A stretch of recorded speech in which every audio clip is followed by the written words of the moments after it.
I don't mean to offend you, but allow me to tell you why you're insignificant. Time is old. Time is really, really old. Time, to be specific, has been alive and ticking for 13.8 billion years. It's tough to get an accurate perception of something like the age of the universe. Humans are bad with big numbers. I don't mean in a mathematical sense, we're pretty good at that, but rather we're poor at judging scale and perspective. Have you considered, for example, that there's a 31-year difference between a million and a billion seconds? By the power of factors, a million seconds, being less than a fortnight, that's 2 weeks for those who don't know, may as well be discarded. The best scientific research currently estimates that the universe is 13.8 billion years old. But that number's so big it doesn't really mean anything to most of us. To put it into perspective, Carl Sagan, an American astronomer, cosmologist and astrophysicist, introduced the cosmic calendar and collapsed the entire history of the universe into just a single year. By employing this calendar metaphor, the human mind is able to approach unhuman timescales in a human format. In his book, The Dragons of Eden, and his TV series Cosmos, Carl Sagan popularized a method to visualize the chronology of the universe. It's simple. Take its current age, 13.8 billion years, and scale it down to a single year, the cosmic calendar, where midnight on the 1st of January marks the start of time, the Big Bang, and the end of the 31st of December is right now, this very moment. The cosmic year is one to remember. Here are a few highlights from it. January 1st, 14 seconds past midnight, hydrogen starts to form. It's cool enough now for electrons to combine with protons. Previously, the universe had been a hot plasma of photons, electrons and baryons. January 10th, the first stars ignite. For over 300 million years, the universe had been dark. January 13th, small galaxies first appear. March 15th, our galaxy, the Milky Way, first appears. End of August, start of September, our sun, the Earth, and the rest of our solar system is formed. September 21st, first life, single-cell organisms first appear. December 5th, multi-cell organisms, almost 3 billion years after single-cell organisms are formed. December 14th, small animals appear. December 20th, land plants appear. December 25th, welcome the dinosaurs, Merry Christmas. December 26th, mammals emerge. December 27th, birds. December 28th, flowers. December 30th, dinosaurs die. That didn't last long. 8 minutes ago, humans appear. 14 seconds ago, modern civilization. Every person you've ever heard of from here on out. 5 seconds ago, Prophet Jesus. 4 seconds ago, Prophet Muhammad in the last second. Modern science and technology, the American Revolution, the French Revolution, World War I, World War II, the Apollo moon landing, and Donald Trump becomes president. Your life, if you're lucky enough to live to the age of 109, is a blink of an eye, a quarter of a second. You are insignificant in the grand scheme of the cosmos. But don't let that get you down. You're also extremely fortunate to have this fleeting moment in the sun.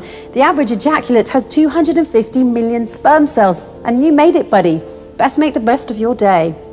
Carl Sagan's cosmic calendar did not only help us understand the age of the universe in an easier way, but it also helped us understand what is meant by two groups of verses in the Holy Quran, addressing the same topic, but written in a different way.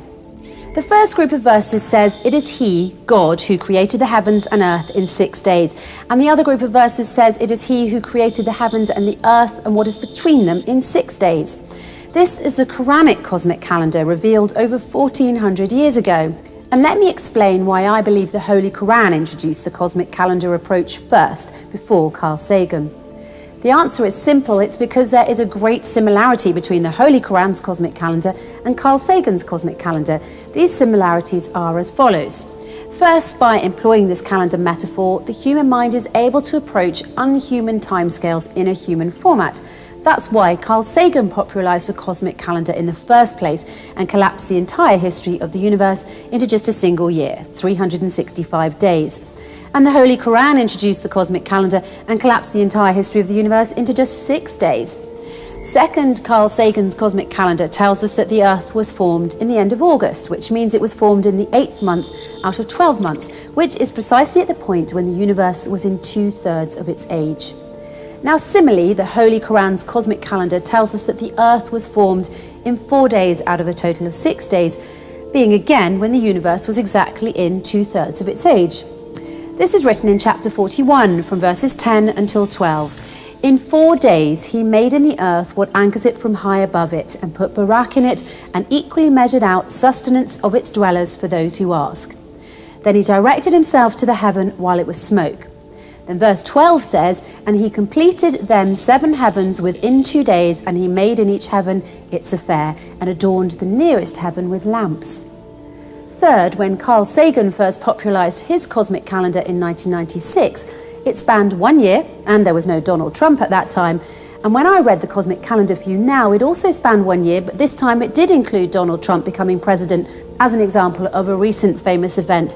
And when anyone reads Carl Sagan's cosmic calendar after thousands of years, it will remain the duration of 1 year, and it will include future events that are yet unknown to us now. So here's the kicker. This 1 year cosmic calendar doesn't mean that the universe is going to end in this final second of the year. The scale just continues condensing itself to accommodate the increasing age of the cosmos. How clever Carl Sagan was. Time goes on, but his cosmic calendar scale remains constant at just 1 year. But Sagan is not alone, because the Holy Quran did it first. When you read the Holy Quran, you'll know that the Quran's 6-day cosmic calendar doesn't mean that the universe is going to end in the final second of the 6th day. The scale just continues condensing itself to accommodate the increasing age of the cosmos. When the Holy Quran says it is He, God, who created the heavens and earth in 6 days, and in another verse says it is He who created the heavens and the earth and what is between them in 6 days, it is implying that what is between the heavens and the earth have not yet ended. Every moment there is something created in between the heavens and the earth. So now I say, how clever the Holy Quran is. Time goes on, and still its cosmic calendar scale remains constant at just 6 days.